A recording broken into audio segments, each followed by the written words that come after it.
Very good morning to all of you. मैं BPM स्वागत करता हूँ आप सभी का अपने YouTube channel educan by BPM में। तो हमने अब तक 3 पार्ट कर लिए हैं, जिसमें हमने रेशियो मेथड से और मेथड ऑफ एलिगेशन से कैसे क्वेश्चंस को चुटकियों में सॉल्व करते हैं ये सीख लिया था। तो आशा करता हूँ आप सभी ने वो तीनों पार्ट देख लिए हैं, और अगर नहीं देखे हैं तो ऊपर आई बटन पे क्लिक करके तीनों पार्ट देख लीजिए, क्योंकि अगर आप डायरेक्टली इस वीडियो को देखेंगे तो शायद हो सकता है आज के सेशन में आपको कुछ चीजें समझ में ना आए।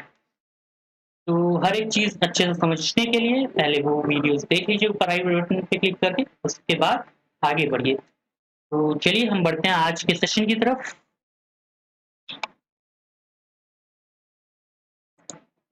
यस, लेकिन आगे बढ़ने से पहले आप लोग इस वीडियो को यहाँ पर पॉज़ करके ये सारी जो टेबल है, एक बार देख लीजिए अच्छे से, क्योंकि ये सारी टेबल आज के सेशन में यूज़ होने वाली है, क्योंकि हम आज के सेशन में लाए हैं मिक्स्ड टाइप ऑफ क्वेश्चन, जिसमें बहुत सारे फ्रैक्शन परसेंटेज से फ्रैक्शन में कन्वर्जन्स की रिक्वायरमेंट पड़ने वाली है। तो एक बार अच्छे से रिवीजन कर लीजिए, फिर हम आगे बढ़ते हैं। तो आज का पहला क्वेश्चन है, इन a library 20% of the books are in Hindi and 50% of the remaining in English and 30% of the remaining in French and rest this many books are in regional language। अच्छा, तो सबसे पहले क्वेश्चन में क्या हम कर लेते हैं, ये 20% जो है उसको फ्रैक्शन में कन्वर्ट कर लेते हैं 1/5, 50% होता है 1/2 और 30% होता है 3/10। जैसे जैसे क्वेश्चन कह रहा है वैसे वैसे हम बढ़ते जाते हैं। 20% of books are in Hindi, मतलब 5 बुक्स अगर टोटल है तो 5 में से एक जो है वो हिंदी में है, बच जाती है हमारे पास 4 बुक्स। ये तो 4 बुक्स, ये क्या है, रिमेनिंग। ठीक, सेकेंड में दे रखा है 50% of the remaining in English, 50% of the remaining in English, तो 1/2, यानी कि अगर 2 हैं तो उसमें से एक बचेगी, एक क्या है, इंग्लिश में है। 2 में से एक इंग्लिश में है तो एक बचती है। अब आप लोग कहेंगे यहाँ पर कि 50% ऑफ द रिमेनिंग कह रहा है, और यहाँ पर रिमेनिंग हमारा है 4 फर्स्ट पार्ट की वजह से, है ना? आप ऐसा सोच सकते हैं। तो अगर हम 4 भी यहाँ पर ले लेते हैं, यहाँ पर अगर हम 4 लेंगे तो 4 का 50% कितना होता है, 2 इंग्लिश हो जाएगी और बच जाएगा 2। तो 4 और 2 जब कैंसिल कर देंगे तो सिंपलेस्ट फॉर्म में 2:1 ही हो जाएगा। तो रेशियो में हम डायरेक्टली लिख सकते हैं। थर्ड पार्ट है 30% of the remaining are in French. 30% मतलब 3/10। तो अगर 10 है हमारे पास इनिशियली, और तो उसमें से जो 3 है वो फ्रेंच में हो गई, और बच गई हमारे पास 7। ठीक है, अब देखिए इसमें कुछ कट रहा है, ये कट रहा है 2 से 2 टाइम्स। ठीक, तो 10 5 जा 50 और यहाँ पर 7 2 जा 14। अब देखिए क्वेश्चन में कह रहा है कि एंड द रेस्ट, यानी कि जो अब रिमेनिंग बुक्स बच गई हैं, ये हमारे पास टोटल बुक्स है और ये रिमेनिंग, तो यही रिमेनिंग कितनी क्वेश्चन में दे रखा है, 6300। तो 6300 कितने टाइम्स है, 14 4 जा 56, बचा 7, 14 5 जा 70, 0। ठीक, 450 टाइम्स। तो टोटल बुक्स फाइंड करने के लिए हम क्या करेंगे, हमें number of books in library find करना ना, तो टोटल बुक्स भी हमारा कितना हो जाएगा, 450 टाइम्स। तो 450 टाइम्स मतलब 45 2 जा 90, 2 जा 180 प्लस 45 इज 225, 225 0 0। ये हो गया हमारा आंसर 22,500। ठीक, बढ़ते हैं अपने क्वेश्चन नंबर 27 की तरफ। यस, तो ये क्वेश्चन थोड़ा सा अच्छा है। देखिए इसमें दे रखा है 10% of Brazil's population migrated to South Africa and 10% of the remaining migrated to America and 10% of the rest migrated to Australia। तो सबसे पहले 10% क्या होता है, 10% हर जगह 10% ही है, तो 10% होता है 1/10, 1/10।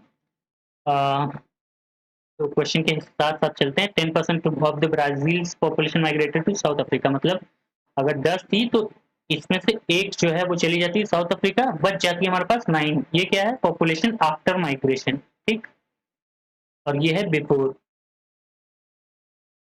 तो पहले अगर 10 थी तो एक चली गई कहाँ, साउथ अफ्रीका, बची 9। ठीक, सेकंड पार्ट है 10% of the remaining migrated to America. तो अगेन 10 थी, एक चली गई अमेरिका, बचा हमारे पास 9।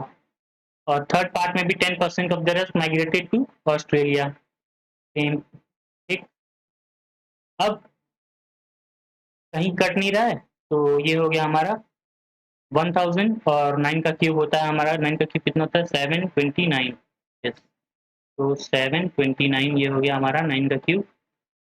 अब देखिए ये क्या है, ये है पॉपुलेशन आफ्टर माइग्रेशन, ये क्या है पॉपुलेशन बिफोर माइग्रेशन। ठीक, अब नेक्स्ट पार्ट क्वेश्चन में दे रखा है if the female population which was left in Brazil remained only this much. तो हमारे पास ये रिमेनिंग पॉपुलेशन तो आ गया है आफ्टर माइग्रेशन, लेकिन इसमें मेल और फीमेल दोनों है, और हमें क्वेश्चन में दे रखा है फीमेल्स। तो किसी तरह अगर हम ये जो 729 यूनिट्स है इसको हम अगर पता कर लें कि फीमेल्स कितनी है मेल्स कितने हैं, तो हमारा जो क्वेश्चन है सॉल्व हो जाएगा। तो इसके लिए यहाँ पर क्वेश्चन में एक और डेटा दे रखा है, if after migration female population was half half the mail population. ठीक, तो इसके हिसाब से हम कहते हैं अगर दो मेल्स हैं तो एक फीमेल है। ठीक, मेल का हाफ, तो 2:1 ये हो गया रेशियो हमारा मेल फीमेल का आफ्टर माइग्रेशन। ये भी आफ्टर माइग्रेशन और ये भी आफ्टर माइग्रेशन, तो ये वाली यूनिट को ही हम 2:1 रेशियो में बांट देंगे अगर, तो हमारा फीमेल पॉपुलेशन आ जाएगा 1 वाला। तो टोटल क्या है 2 + 1 3, ये हमारा क्या है आफ्टर माइग्रेशन, और ये भी हमारा आफ्टर माइग्रेशन। तो 3 यूनिट अगर हमारी है 729 यूनिट, तो ये 1 यूनिट कितनी हो जाएगी, ये टोटल है ना, टोटल पॉपुलेशन आफ्टर माइग्रेशन। तो अगर हम 1 फाइंड कर लें तो 1 ही 1 क्या है हमारा फीमेल, तो 1 यूनिट हो जाएगी हमारी 3 1 3 2 6 3 4 12 3 3 9 243 यूनिट। ठीक, तो इस 729 में हमारी जो 243 यूनिट्स हैं वो हैं फीमेल्स। ठीक, अब यही 243 यूनिट्स क्वेश्चन में क्या दे रखा है, फीमेल्स कितनी है 364,500, 3,64,500 ये क्वेश्चन में दे रखा है फीमेल्स है। तो ये कितने टाइम्स है 243 का, 243 वन जा 500, तो 243 का 1500 टाइम्स है हमारा। तो अगर हमें फाइंड करना है 1000, फाइंड करना है हमें टोटल पॉपुलेशन, तो टोटल पॉपुलेशन है 1000, 1000 का 1500 टाइम्स, तो 1500 टाइम्स यानी कि 1500 1 2 3, तो ये हमारा हो गया 15 लाख, ये हमारा हो जाएगा आंसर। ठीक है, समझ में आया? अगर नहीं समझ में आया तो एक बार फिर से आप देख लीजिए, समझ में आ जाएगा। चलिए क्वेश्चन नंबर 28 की तरफ बढ़ते हैं। क्वेश्चन 28,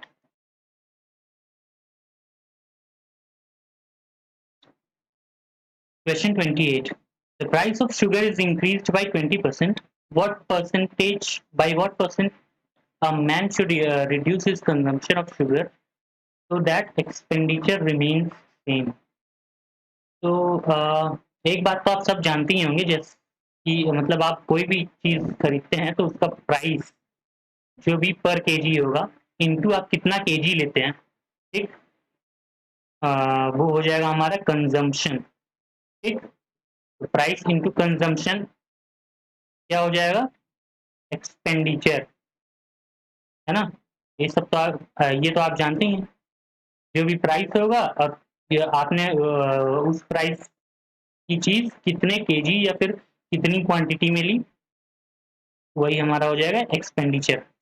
तो इसी का हम यूज करके ये क्वेश्चन करेंगे। क्वेश्चन में दे रखा है the price of sugar is increase by 20%।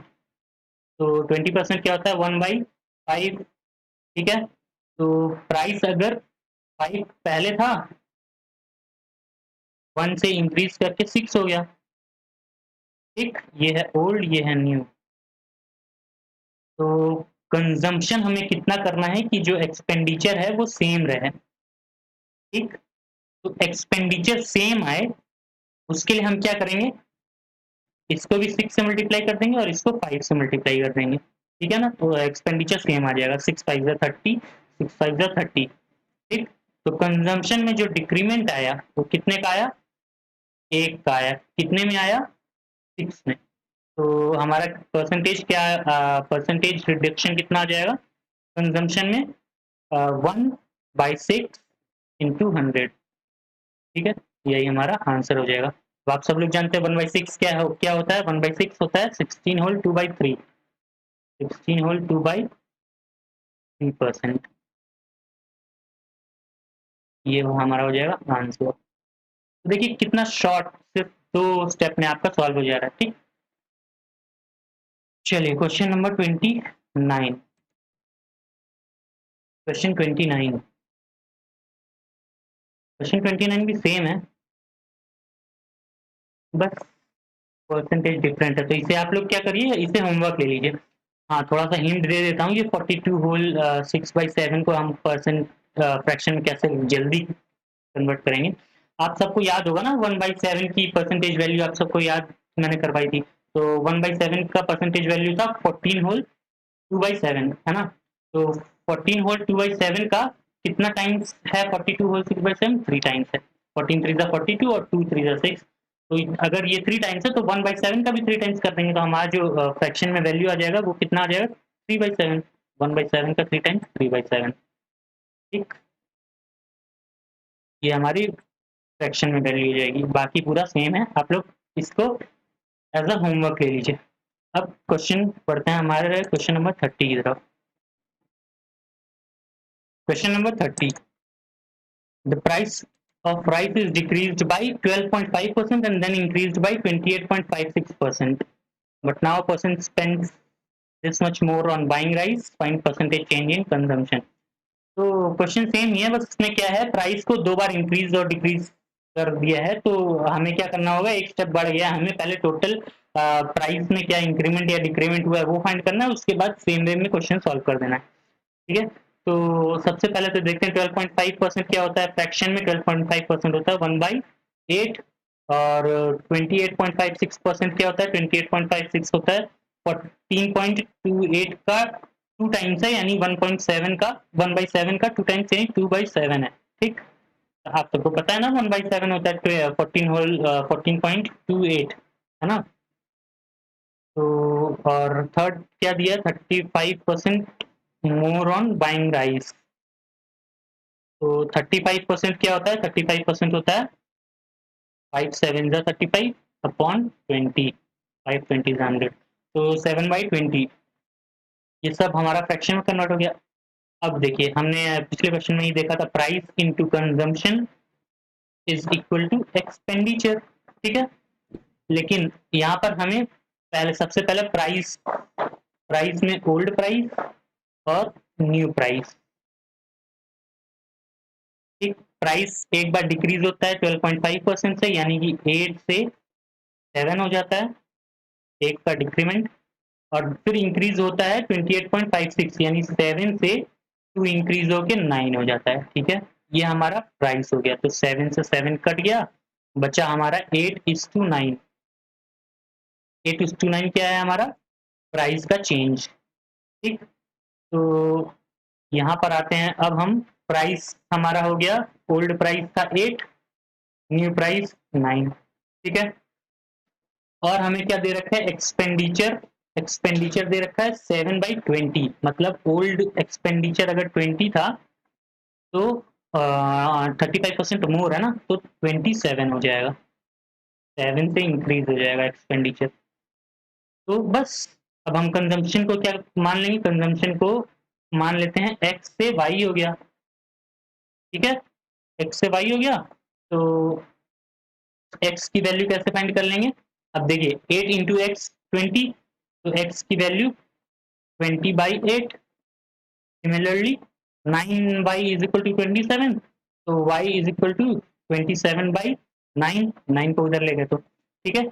हमारा x और y की वैल्यू आ गई। अब ये 9 3 27, और इसको रिड्यूस कर लेंगे सिंपलेस्ट फॉर्म में, तो ये हो जाएगा हमारा 4 2 8, और ऊपर 4 5 20, ठीक है। तो x की वैल्यू ये हो गई और y की वैल्यू 3।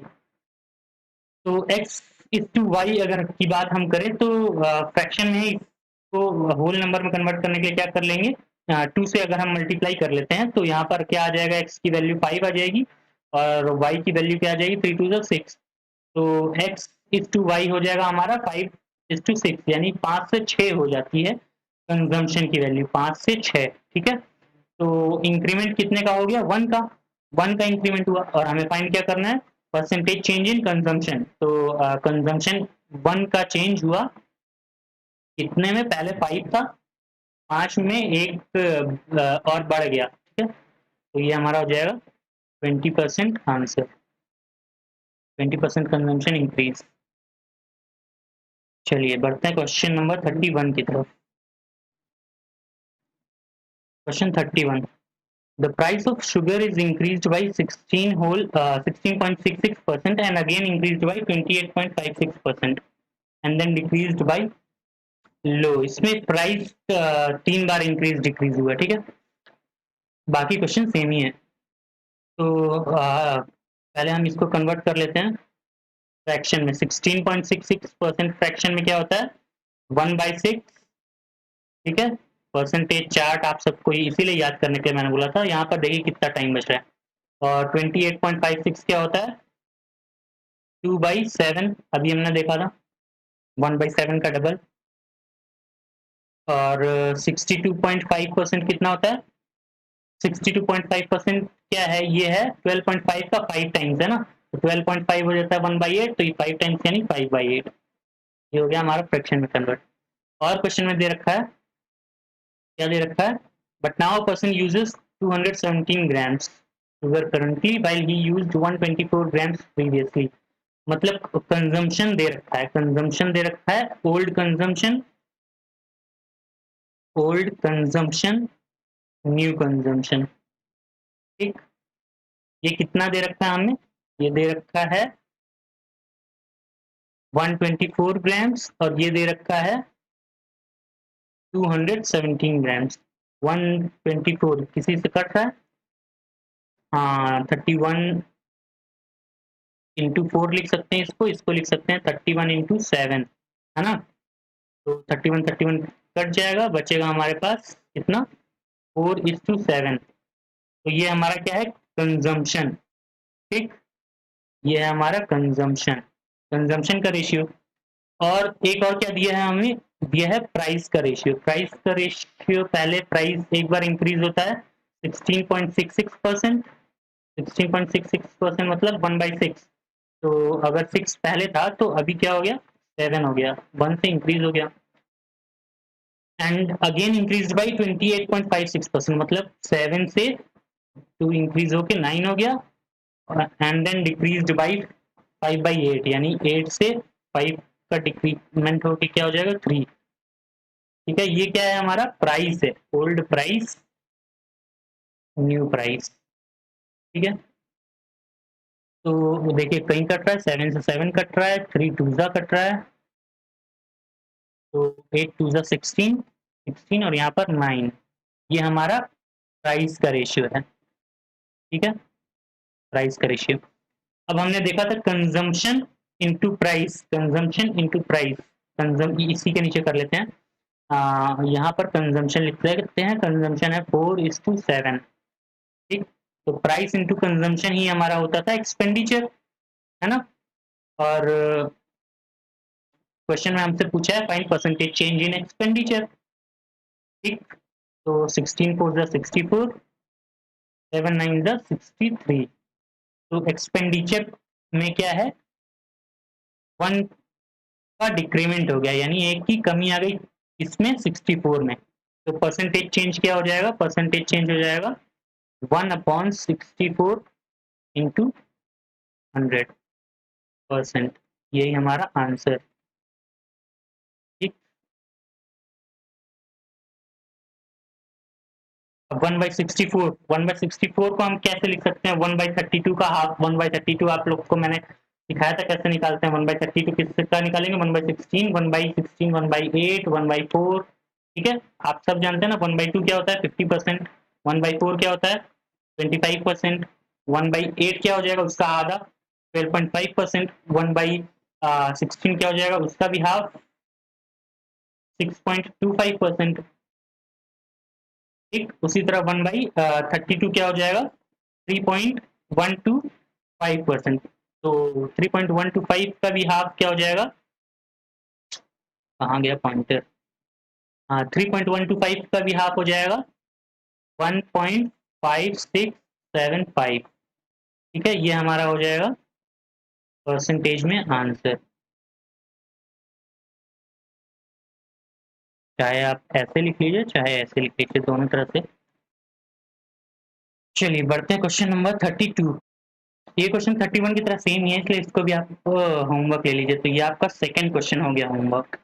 ठीक है, क्वेश्चन 31 की तरह ही है, बस वैल्यूज थोड़ा सा डिफरेंट है। Question number 33, if rate of income tax is increased. तो ये एक नए टाइप का क्वेश्चन है। तो इस क्वेश्चन को करने से पहले एक कॉन्सेप्ट समझ लेते हैं। देखिए,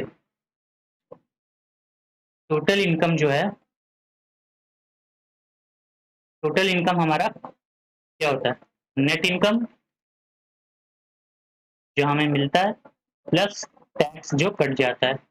ठीक है, ये आप सब जानते हैं। सपोज 1000 हमारा टोटल इनकम है, जिसमें से अब 50 रुपए टैक्स कट जाता है और 950 नेट इनकम है। ठीक, ये है।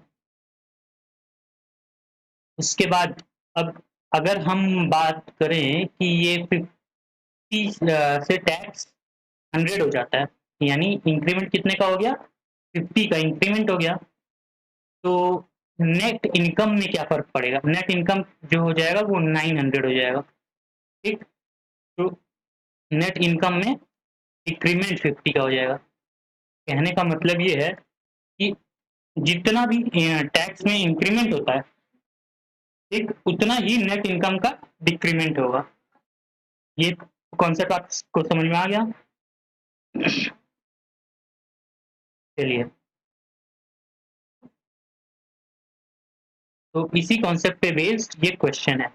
ठीक, क्वेश्चन क्या कह रहा है, क्वेश्चन अब शुरू हो रहा है। क्वेश्चन है, if rate of income tax is increase by 19%, then net income is reduced by 1%। ठीक है, तो अगर rate of income tax 19% increase हुआ है, मतलब टैक्स जो है 19% इंक्रीज हुआ है, 19%। तो टैक्स का 19%, इनकम टैक्स का 1% है ना। Income tax is reduce by 1%, वही मैंने बताया भी, जितना टैक्स इंक्रीज होगा इनकम टैक्स का, इनकम टैक्स भी उतना ही रिड्यूस होगा। तो 1% जो इनकम टैक्स, नेट इनकम का 1% जो रिड्यूस हुआ है, 1% ऑफ नेट इनकम जो भी है वो किसके बराबर है, टैक्स के बराबर है, इसलिए हमने इक्वल टू साइन लगा दिया। ठीक है, ये हमारा इक्वेशन बन गई। अब बात करते हैं income tax, income tax upon net income. तो ये हो जाएगा हमारा 1/19। ठीक, तो इससे हमारे पास टोटल इनकम की वैल्यू आ गई। टोटल इनकम क्या हो जाएगी, टोटल इनकम हो जाएगी 19 plus 1, net income plus income tax 20। ठीक है, net income plus income tax ही टोटल इनकम होता है ना। तो टोटल इनकम 20 हो गया। अब हमें फाइंड करना है, find initial rate of imposed tax. तो टैक्स एक का है 20 रुपीज में, तो रेट कितना हो गया 120, 100, 20 रुपए में एक का टैक्स है, तो 100 रुपए में कितना होगा, वही हमारा परसेंटेज परसेंटेज हो जाता है। तो 25% आंसर। ठीक है, क्वेश्चन नंबर 34। 34 है, if rate of income tax is increase by 19%। Same question. ठीक, तो इनकम टैक्स 19%, ठीक है, is equal to 6% reduction in net income, बराबर होता है जितना भी टैक्स इंक्रीमेंट हुआ है उतना ही नेट इनकम भी डिक्रीमेंट होगा। ये क्वेश्चन में दिया है। ठीक है, 6% नेट इनकम में डिक्रीमेंट हो गया और 19% इनकम टैक्स में। तो income tax upon net income क्या आ जाएगी, 6/19। ठीक है, तो टोटल इनकम कितना हो जाएगा हमारा, टोटल इनकम हो जाएगा 19 प्लस 6 इज 25, ठीक है। तो ये हमारा टोटल इनकम हो गया। अब हमें फाइंड करना इनिशियल रेट ऑफ इंटरेस्ट। तो इंटरेस्ट कितना है हमारा, 6 है, कितने में, 25 में। तो रेट कितना हो जाएगा, रेट हो जाएगा हमारा 6/25 इंटू 100, ठीक है।